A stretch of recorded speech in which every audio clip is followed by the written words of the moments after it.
The school stood at the edge of town, surrounded by tall trees and quiet streets. It was not famous for sports or music. It was known for discipline, neat uniforms, and high test scores. Parents liked that. The teachers were proud of it. But when it came to music, things had slowly started to fall apart. The main piano instructor had taken sudden leave just weeks before the annual school recital. No one expected it. The recital was important. Parents, local officials, and even former students would attend. It was a tradition. Without a strong music teacher, the event could easily turn into a disappointment. The principal felt the pressure. He needed someone quickly. After going through several applications, he chose a woman whose resume looked simple and brief. There were no bold titles, no long list of awards, just years of private instruction and community involvement. It wasn't impressive on paper, but something about her steady handwriting and short cover letter felt sincere. When she walked into the school for the first time, no one paid much attention. She wore plain clothes, no bright colors, no expensive shoes. Her hair was tied back neatly. She carried an old leather bag that looked worn from years of use. She greeted the office staff softly and waited patiently while paperwork was prepared. Some of the teachers noticed her from across the hallway. "That's the new music substitute?" one whispered. "She doesn't look like a concert pianist," another replied quietly. They didn't mean to be unkind, but stress makes people quick to judge. During the morning staff meeting, the principal introduced her.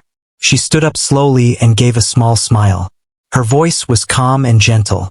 She thanked everyone for welcoming her and said she looked forward to helping the students prepare for the recital. That was all. No long speech. No mention of experience. No big promises. A few teachers exchanged looks. One of the senior music staff members folded his arms. He had been at the school for years and took pride in high standards. He believed music required strong personality and confidence. This quiet woman did not seem to have either. When she entered the music classroom later that day, the students reacted the same way. Teenagers can sense uncertainty, or at least they think they can. Some whispered while she wrote her name on the board. Others looked bored already. One student leaned back in his chair and said loud enough for others to hear, "Is she really going to prepare us in 3 weeks?" She heard it, but she did not react with anger. She simply turned around and smiled gently. "We will do our best together," she said. Her calm response confused them more than strict discipline would have. She began the lesson by asking each student about their experience with music. Some answered proudly. Some shrugged.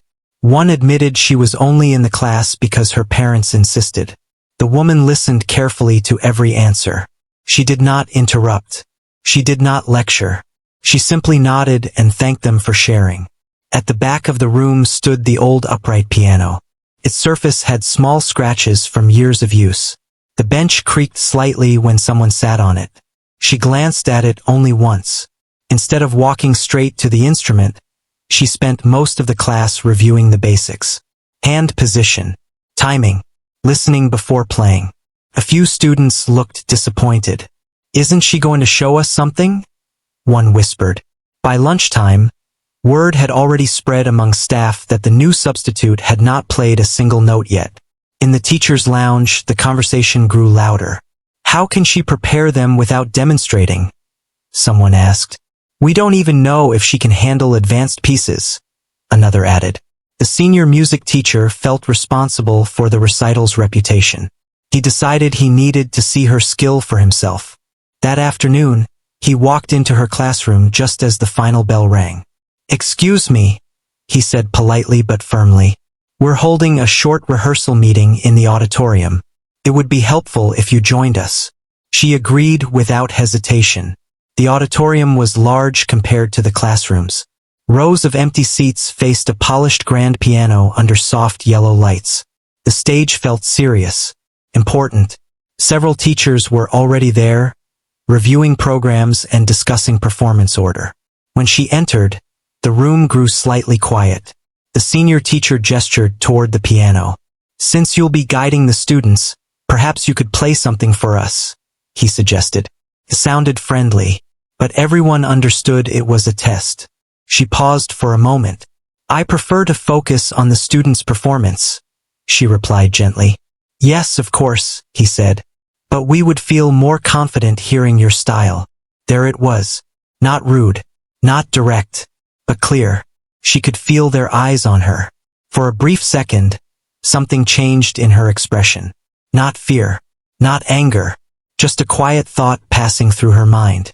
She placed her bag on a nearby chair and walked slowly toward the piano. The sound of her shoes against the wooden stage echoed softly. When she sat on the bench, she adjusted it slightly, not because it was uncomfortable, but because she seemed used to doing so with care. Her hands rested in her lap. The room felt still. Some teachers leaned back, ready to observe critically. Others folded their arms. A few expected a simple tune. She lifted her hands and hovered them over the keys. But instead of pressing them down, she closed her eyes for a brief moment. It was such a small gesture, yet it carried weight. The senior teacher cleared his throat, as if reminding her that they were waiting. Then, finally, her fingers touched the keys. The first sound had not yet come, but something about the way her hands settled suggested familiarity. Comfort, like someone greeting an old friend. One note rang out, clear, strong, not loud but full. The teachers who had been leaning back slowly straightened. She played only a few simple notes at first. Nothing dramatic, just a short, gentle progression. And then she stopped. She lifted her hands again and looked at them quietly, almost thoughtfully. "That will be enough for now," she said softly. The teachers looked confused. "That's all?" someone asked. "Yes," she answered with a small smile. "The students should be the ones you hear." The senior teacher studied her face carefully. He could not fully understand what he had just felt from those few notes, but something about their tone lingered in the air. It was not flashy. It was not rushed. It was controlled. Very controlled. As she stepped away from the piano, the auditorium felt strangely different, though no one could explain why. Later that evening, as the school emptied and the halls grew quiet, she returned alone to the music room. The sunlight had faded, leaving soft shadows across the walls. She closed the classroom door gently and walked toward the upright piano at the back. This time, there was no one watching. She placed her bag down and sat. Her posture changed slightly, more relaxed, more natural. Her fingers moved again, but now they did not stop after a few notes. The room filled with music that carried depth and emotion far beyond what anyone had expected earlier. Complex harmonies flowed smoothly under her hands. Difficult transitions felt effortless. The old piano, worn and slightly out of tune, seemed to come alive. There was no audience, no applause, only her and the sound. Her expression was not proud. It was peaceful. After several minutes, she slowed the tempo and let the final note fade into silence. She remained seated for a moment, her hands resting gently on the keys. Then she stood, closed the piano lid carefully, and turned off the classroom lights. As she walked down the empty hallway, her steps were quiet and steady. The next day, the teachers would continue to question her. The students would continue to doubt her. They had no idea who was guiding them, and she seemed perfectly fine with that. The next morning, the music classroom felt different. Students shuffled in, talking quietly about their own weekend plans. Some glanced at the upright piano at the back of the room, remembering the brief notes the new teacher had played yesterday. Curiosity filled the air, though most of them pretended not to care. Teenagers can be like that. They rarely admit when something surprises them. She arrived a few minutes before class, carrying her worn leather bag as usual. Her movements were calm and unhurried, yet precise, as if she had done this many times before. She set her bag down and checked that the piano bench was at the correct height. Every small action carried a quiet confidence. Students watched without realizing it. Some leaned against the walls. Others muttered to their friends. The teacher began the lesson the same way she had before. Softly, patiently, asking students about their practice and how they felt about playing in front of others. She asked one shy student to describe what she liked about music. Another, who had been struggling with rhythm, was asked to tap out a simple beat. She listened closely to each answer, nodding gently, offering small corrections without harshness. The students were confused. This was not like any music class they had attended before. There were no loud instructions, no pressure to perform perfectly right away. Yet somehow the classroom felt alive. Something was happening, even if they couldn't name it. After a few minutes, the senior music teacher from yesterday stepped quietly into the room. He had been thinking all night about her short demonstration. Something about it had stayed in his mind. He wondered if the students could see it too. "You've asked enough questions," he said carefully, as if testing her. "Perhaps you could play a little more for us. It would be helpful for the students to see." She smiled, faint and calm, as though this suggestion had been expected. "Very well," she said softly. She moved toward the piano. Students turned in their seats, some curious, some skeptical. They whispered among themselves. Her hands hovered above the keys. No one moved. The classroom seemed to hold its breath. Then she played the first note. It was soft yet clear, perfectly in tune with the piano. Even the smallest imperfection of the old instrument seemed to vanish under her touch. The note resonated, and something changed. The students stopped whispering. Their eyes widened.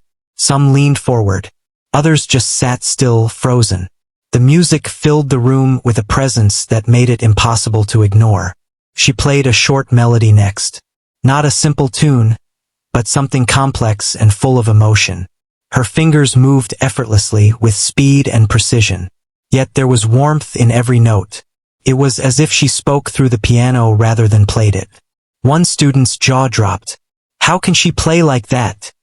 he whispered to his friend. Another shook her head. "I thought she was just normal," she said, almost in disbelief. The senior teacher stood silently at the back, his mouth slightly open. He had been a music teacher for more than 20 years. He had seen many talented students and performers. Yet the skill he was witnessing now was beyond anything he had expected. Every chord, every transition, every pause felt intentional, controlled, perfect, and yet full of life.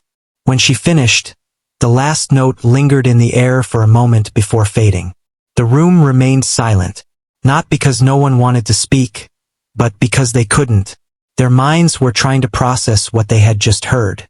One student finally asked, Where did you learn to play like that?" She smiled, small and quiet, and said, "It has been part of my life for a very long time. But now, my focus is helping you find your own music." Her answer was simple, but it carried weight. The students didn't fully understand it yet, but they felt it. Something deep and real. After that, the class continued. But the atmosphere had changed. Even the students who had been the loudest skeptics were quieter, more attentive. They watched her hands when she demonstrated something simple. They tried harder when she asked them to play together. And when they made mistakes, she corrected them gently, never raising her voice, never making them feel small. The senior teacher stayed after class for a few minutes. He walked slowly toward her and said, "I didn't expect that. You play with such authority, and yet you don't force it. How long have you been playing?" She paused, thinking. "A long time," she said simply. "Long enough to know that music isn't about showing off. It's about feeling it and helping others feel it too." He nodded slowly, still in awe. He didn't know her story, but he knew he had underestimated her. And now he wanted to know everything. Word began to spread. Other teachers whispered in the hallways. Parents who came for meetings mentioned the calm, almost magical presence she brought to the music room. And the students? They started paying attention in ways they had never done before. Some even practiced on their own during breaks. That evening, the school was quiet. Most classrooms were empty, but she stayed behind. Alone, she sat at the piano in the music room and closed her eyes for a moment. Her fingers hovered above the keys. Then they moved, flowing over the notes like water over smooth stones. The sound filled the room, rich and deep. The music was not loud, but it carried everything. Patience, experience, emotion, and a quiet power. It was the kind of playing that could make a listener stop whatever they were doing and simply listen. She played a piece she had learned years ago, one that required both technical skill and deep feeling. Each note was measured, yet full of life. The old piano seemed to sing under her hands. Even the creaking bench and the small scratches on the keys did not matter. The room became alive. She did not play for anyone. There was no audience, no applause, only the music and her. And yet, in that moment, the classroom felt alive in a way it never had before. When she finally stopped, she rested her hands on the keys and took a deep breath. The silence that followed was not empty. It was full of possibility, full of care, and full of a quiet magic that no one else could see yet. She stood, closed the piano lid carefully, and left the room. Her steps were soft on the wooden floor, steady and calm. Outside, the world was darkening with the coming evening, but inside, she had left a trace. A promise that this school, these students, and even the teachers would never see music the same way again. The next day, when the students returned, they were still talking about it. Some in whispers, some quietly to themselves, others sharing with friends. But even as they speculated, no one could quite put into words what had happened. It was more than skill, more than talent. It was presence. It was someone who could make music feel alive, not just heard. The senior teacher watched the students that day, and a small smile appeared on his face. He finally understood. The quiet, simple woman they had all underestimated was something extraordinary, something no one had been expecting, and they had all been lucky to have her, even if they didn't know it yet. That week passed, and every day she continued to teach with the same calm patience. The students improved quickly, not just in their technical skills, but in their confidence. Even the shyest, most nervous players began to raise their hands during practice, their eyes bright, their fingers more confident. And every day, when the classroom was empty, she returned to the piano. She played pieces that demanded skill, that carried emotion, and that told stories without words. She played because it was part of who she was, not for praise, not for attention, but because she could and because music was her language. No one at the school knew her full story yet. They only knew that something about her playing changed them, something real, something deep. And as the week ended, even the teachers who had doubted her could not deny it any longer. There was something remarkable about her, something hidden waiting to be revealed. The first note had been enough to begin it. But the story, they did not yet know, was only just beginning. The next week at the school began like any other, with students arriving slowly, chatting quietly in the hallways, backpacks bouncing on their shoulders, and the hum of the building settling into its usual rhythm. But there was something different now. Even the students who had been indifferent before couldn't stop talking about the new music teacher. A few of the older students whispered to each other about the notes she had played, trying to figure out how someone so quiet could have such power in her hands. Inside the music classroom, she arranged the chairs in a semicircle. She wanted every student to be able to see each other's fingers as they played. She believed that observing their classmates could teach them as much as listening to her. It was an old teaching habit, quiet but effective. One student, the shy one who had barely spoken before, fidgeted with her sleeve and avoided eye contact. The teacher noticed immediately, but instead of calling her out, she smiled softly. "Would you like to sit a little closer?" she asked. The girl nodded, moving to the front without a word. The lesson began gently, as usual, with warm-up exercises and scales. The students watched her hands as she moved slowly across the piano, demonstrating each motion with care. When she played a chord, it was not just a sound. It was like a small story opening for them to understand. Meanwhile, the senior teacher from earlier lingered outside the classroom, curious. He had been thinking about her brief demonstration from last week and could not get it out of his mind. Something about the way she played had felt so controlled yet so full of life. He decided he needed to know more. Quietly, he searched her name online, expecting maybe a short biography, perhaps a few teaching positions. What he found instead made him pause. Old newspaper articles, online archives, and interviews from years ago painted a completely different picture than the quiet, modest woman he had seen in the classroom. She had performed in international competitions, won awards, and played in grand concert halls across Europe and Asia. Critics had praised her for her technical skill and emotional depth. Videos of her performances had thousands of views, showing her commanding presence on stage, her fingers moving with precision and elegance. The senior teacher felt his mouth go dry. He couldn't believe it. How could someone with such recognition and experience be working quietly in a small-town school, teaching teenagers who barely knew the difference between a major chord and a minor one? He knew he had to find out. During lunch break, he approached the teacher carefully, making sure no students were around. "May I ask you something?" he said, trying to sound casual, though his mind was racing. She looked up from arranging some sheet music. Her expression was calm. "Of course," she said softly.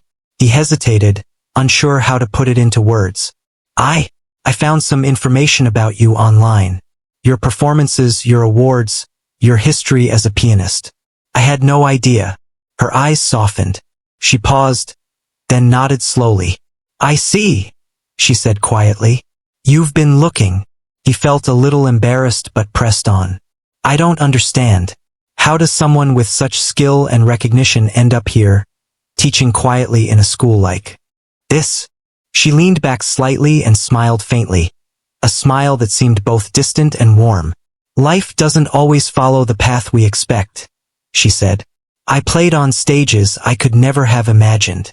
I traveled, competed, won prizes, but at some point it stopped feeling like me. It stopped feeling like music." He frowned, not fully understanding. She continued, "I had a family tragedy many years ago. After that, I needed something different. Fame, applause, recognition. It all became noise. Teaching, helping students, guiding them, seeing them grow. That felt real. That felt meaningful." He nodded slowly, realizing the depth of her choice. This was not someone hiding her skill. This was someone who had chosen to step away from it, not for fear, not for failure, but for purpose. Meanwhile, the students began to notice a subtle shift in her teaching. She didn't talk about her past achievements, but her instructions carried a quiet authority. When she corrected a note or suggested a fingering, it wasn't harsh. It was precise, clear, and encouraging. They began practicing harder. Even the students who had doubted her now tried to follow her guidance carefully, mimicking the way she moved her fingers and listened to sound. During one session, she asked the shy student to play a short piece she had been struggling with. The girl trembled slightly, but the teacher simply nodded and whispered, "You can do this." She played along softly on another part of the piano, guiding her through the tricky sections. The shy student's confidence grew. For the first time, she felt capable of playing something difficult in front of someone else. The senior teacher watched quietly, marveling at how the classroom felt different now. There was no pressure, no fear, just music and growth.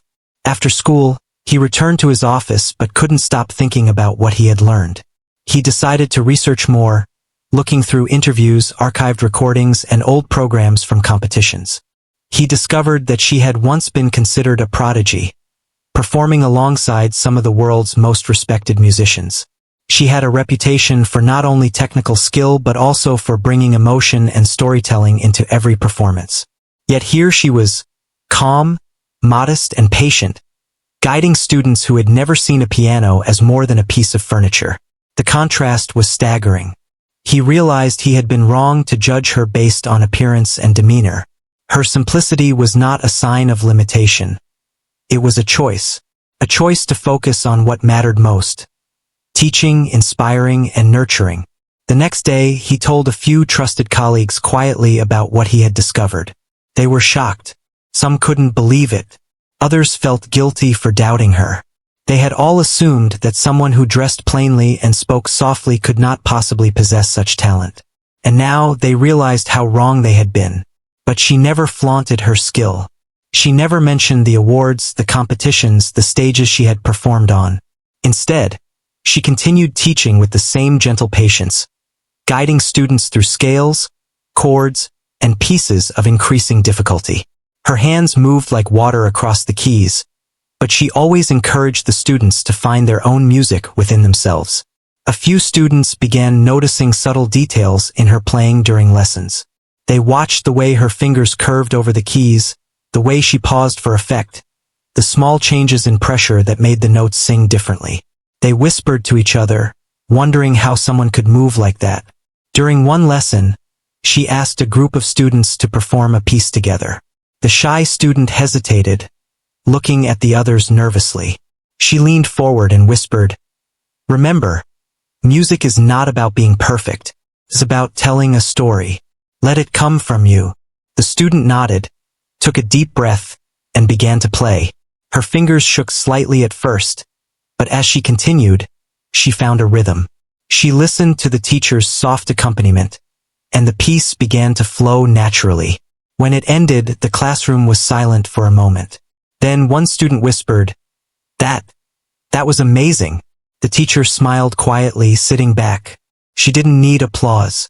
She didn't need recognition. She had already achieved what mattered most, helping someone find their own voice.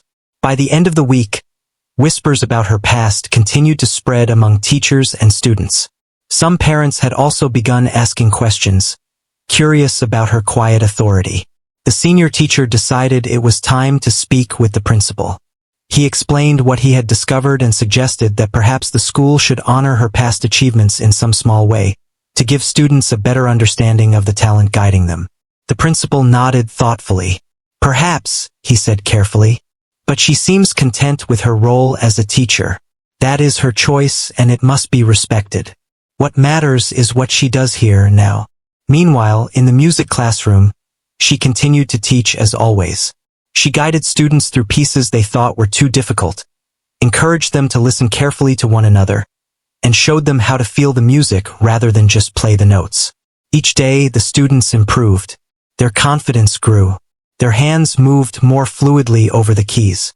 They began to watch her closely, learning not just the mechanics of playing, but the feeling behind each note.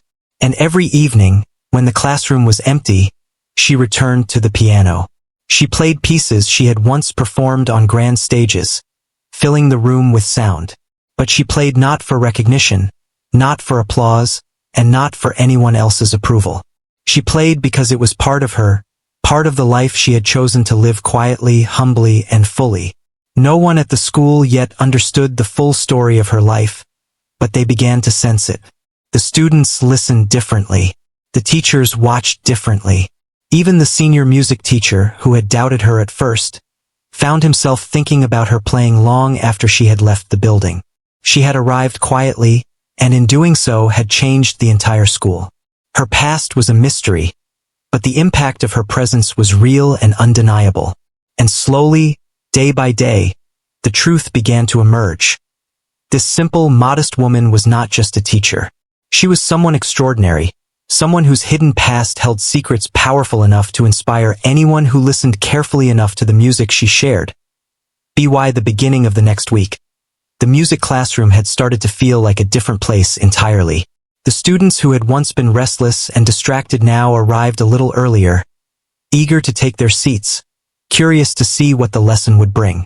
They weren't always loud or excited, but there was a quiet focus in the air that hadn't existed before. The teacher entered as usual, her movements calm and deliberate. She carried her worn leather bag and set it down carefully. Without a word, she began arranging sheet music on the piano, checking the positions of the benches, and making sure each student could see the keys clearly. Her attention to these small details went unnoticed by many, but it set a tone of respect and care that influenced everyone in the room. She began with a warm-up, asking students to play scales together, listening closely to the sound, correcting gently where necessary.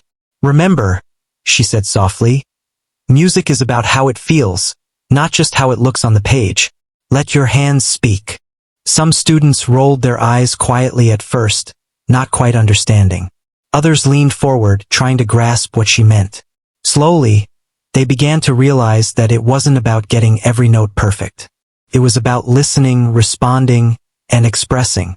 During one session, she noticed that a particular student, one who had always been hesitant to participate, was struggling with a short piece.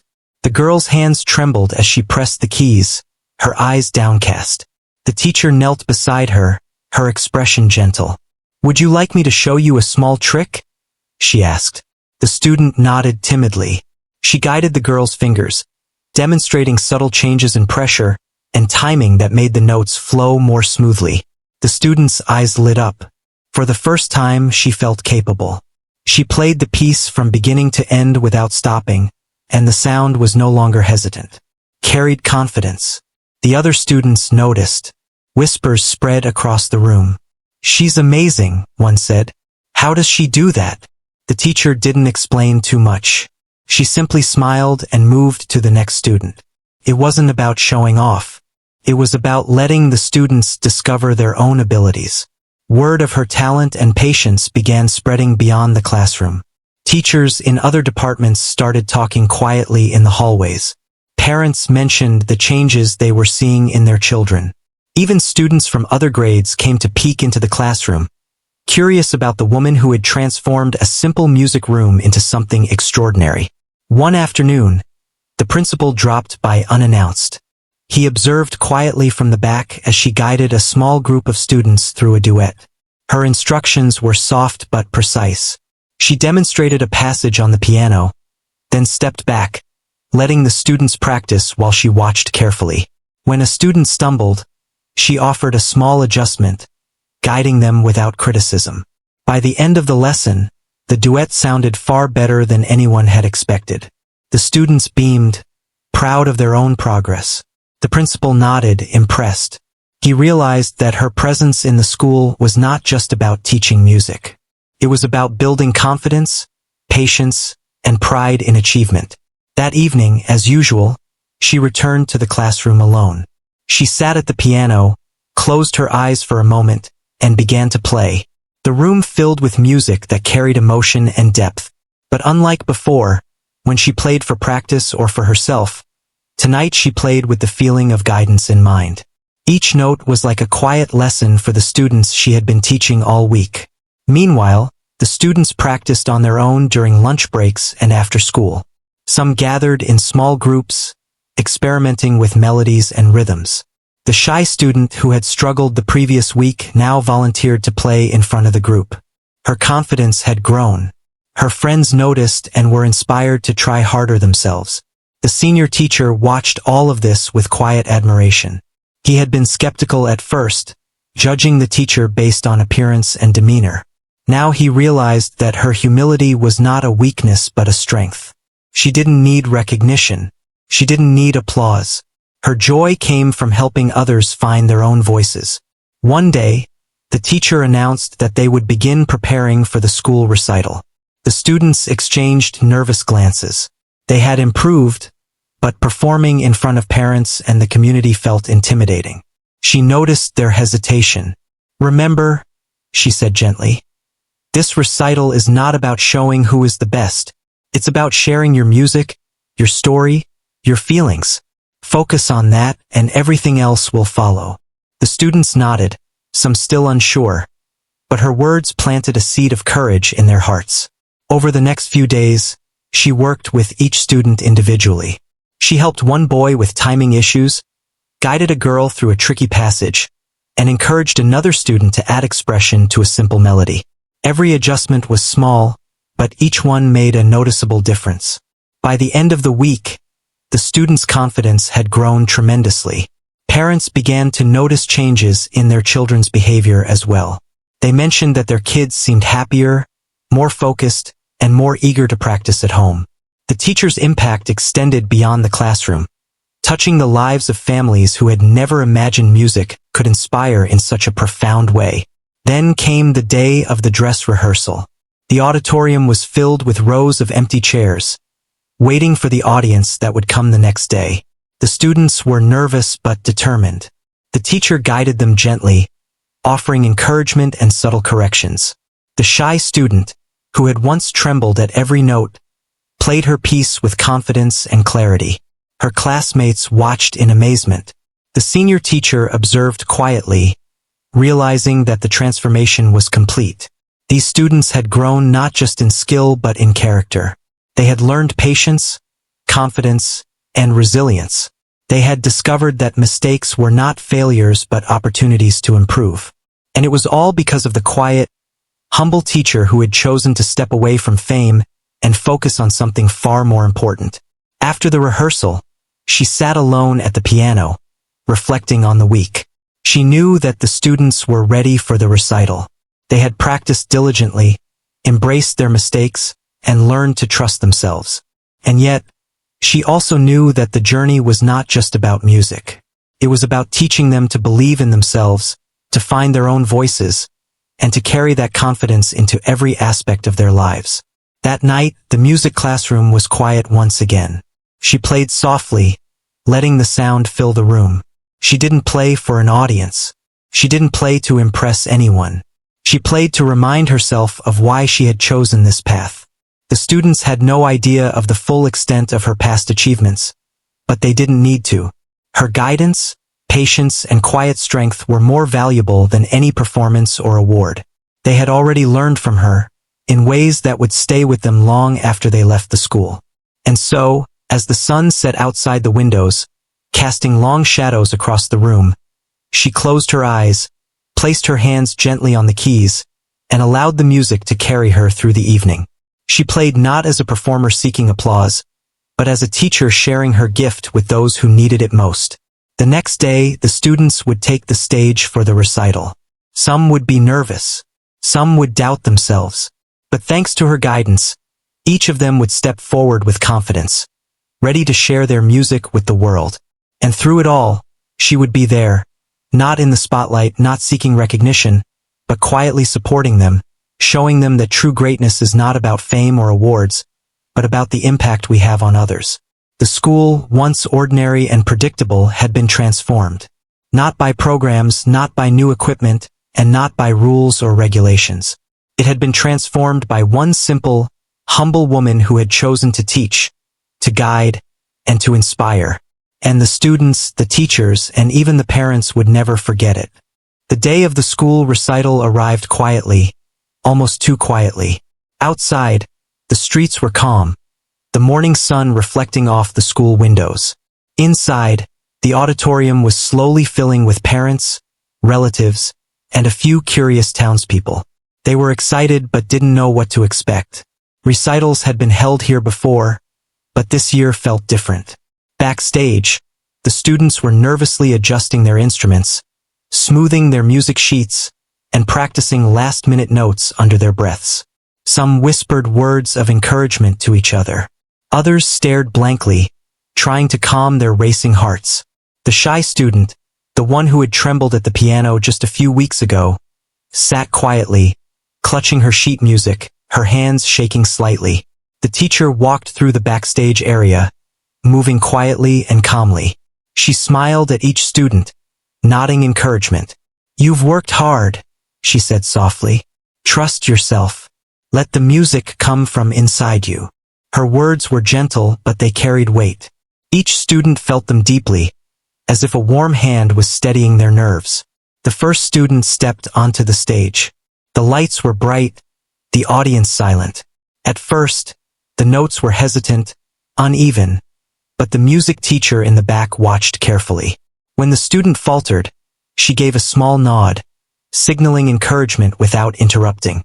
The student took a deep breath and continued, finding a rhythm that flowed more naturally. By the end, the audience was quiet, listening to the music that carried confidence and effort. One by one, the students performed. Each performance was better than the last. The teacher's quiet guidance, patience, and careful corrections had transformed them. The boy who had struggled with timing now played with accuracy and feeling. The students who had been unsure of their abilities now performed with confidence, moving their hands with control and emotion. Even the shy student who had almost given up on the first note now played a delicate, expressive piece that filled the auditorium with sound. The audience was amazed. They had never seen students play with such confidence and feeling before. Parents whispered to each other, nodding in surprise. Teachers exchanged quiet smiles, unable to hide their admiration for both the students and the teacher who had guided them. Throughout the recital, the music teacher remained quietly in the front row, observing, smiling softly.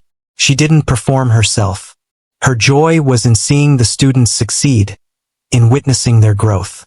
She had taught them not just how to play notes, but how to express themselves through music. And now they were showing the world what they had learned.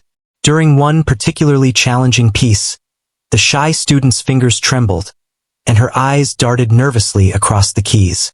The audience held its breath, sensing the tension. The teacher leaned slightly forward, offering the smallest encouragement. A nod, a gentle smile. The student relaxed, her hands moving confidently, the music flowing smoothly.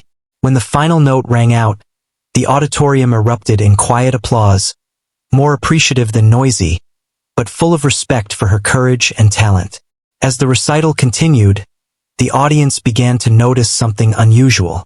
The students' performances were not only technically correct, but they carried emotion, subtlety, and maturity far beyond their years. Every note felt deliberate, every pause meaningful.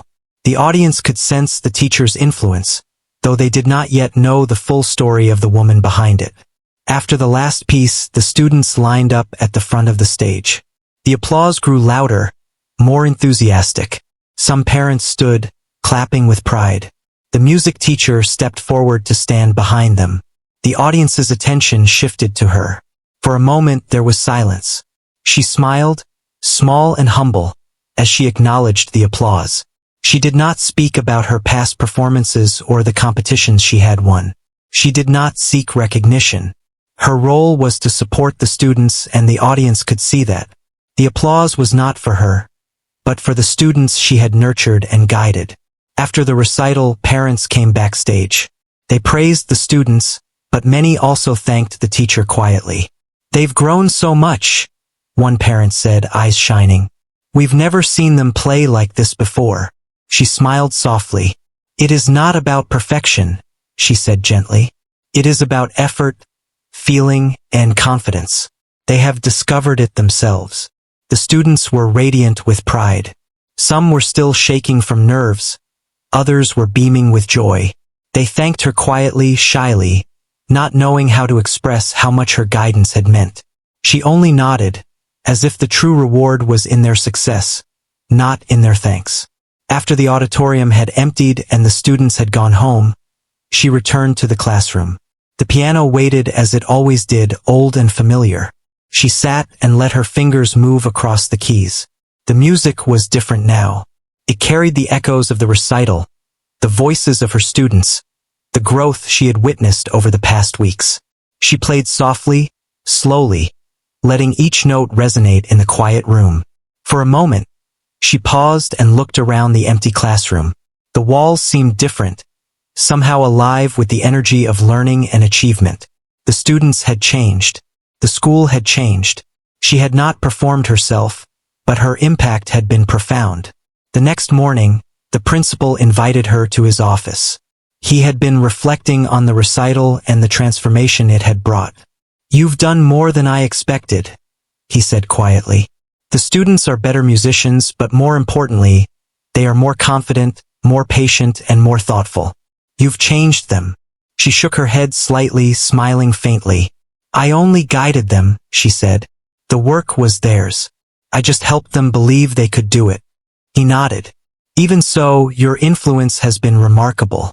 We should acknowledge it in some way." She looked down, her expression thoughtful. "I don't need recognition," she said softly. "I only want them to continue growing, to carry confidence into their lives, not just their music." The principal respected her wishes, though he made a mental note to ensure that her contributions would never be forgotten. Over the next few weeks, life at the school settled into a new rhythm. Students continued to practice with more dedication, inspired by their progress. Some began taking music more seriously, exploring other instruments, writing their own compositions, or joining local music groups. The teacher continued her calm, patient guidance, helping each student reach their potential without ever pushing them too hard. The senior music teacher, who had once doubted her, often watched her work with awe. He realized he had been wrong to judge someone based on appearance and demeanor. Her humility was her strength. She had chosen purpose over recognition, patience over pride, and teaching over performance.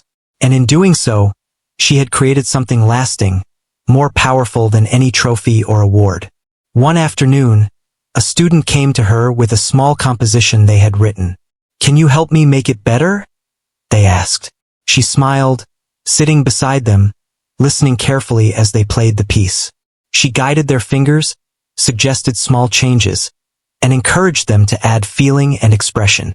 By the end, the piece sounded richer, more confident. The student's face lit up with pride. It was moments like these that reminded her why she had chosen this path. Not for fame, not for applause, not for recognition, but for the joy of seeing someone discover their own ability, their own voice, their own courage. Months later, the recital program was displayed in the school office. The students' names were listed alongside their pieces, but the teacher's name was not highlighted for past achievements. Only her role as a guide and mentor was mentioned. She did not mind. Her impact could not be measured by programs or titles. She had already achieved the most important goal. The students had grown, the school had changed, and she had quietly left her mark. At the end of the school year, the students and staff gathered for a final celebration. Parents, teachers, and students reflected on the journey. The students spoke about their experiences, their growth, and their pride. Many of them mentioned how the teacher had helped them overcome fear, doubt, and hesitation. They had learned more than music. They had learned to trust themselves. She watched from the side, quietly smiling. She did not speak much, but her presence carried reassurance and warmth. The students surrounded her, thanking her, smiling, and sharing stories of their successes. She listened patiently, nodding, her eyes soft with pride. Later that evening, when the school had emptied, she returned to the music room one last time before summer break. She sat at the piano, closed her eyes, and let her fingers move across the keys. The music flowed, carrying every lesson, every student, every moment of growth and courage. It was not a performance for anyone. It was a celebration of what had been accomplished together. She paused and looked around the room. It was quiet, but full of effort, full of confidence, full of the echoes of young voices and dreams. She knew she had made a difference, and that difference would last far longer than any note she had ever played on a stage. Her hands rested on the keys for a moment. Then she stood, closed the piano lid carefully, and turned off the lights. The classroom was empty, yet it felt alive. It had been transformed just like the students. And in that quiet, ordinary school, a simple woman who had once chosen to step away from fame had shown everyone the true meaning of greatness. She walked out of the music room one last time, not seeking applause, not expecting praise, only carrying with her the knowledge that she had given something far more valuable than recognition. Belief, courage, and the power to discover one's own voice. The school would never be the same again, and neither would the students.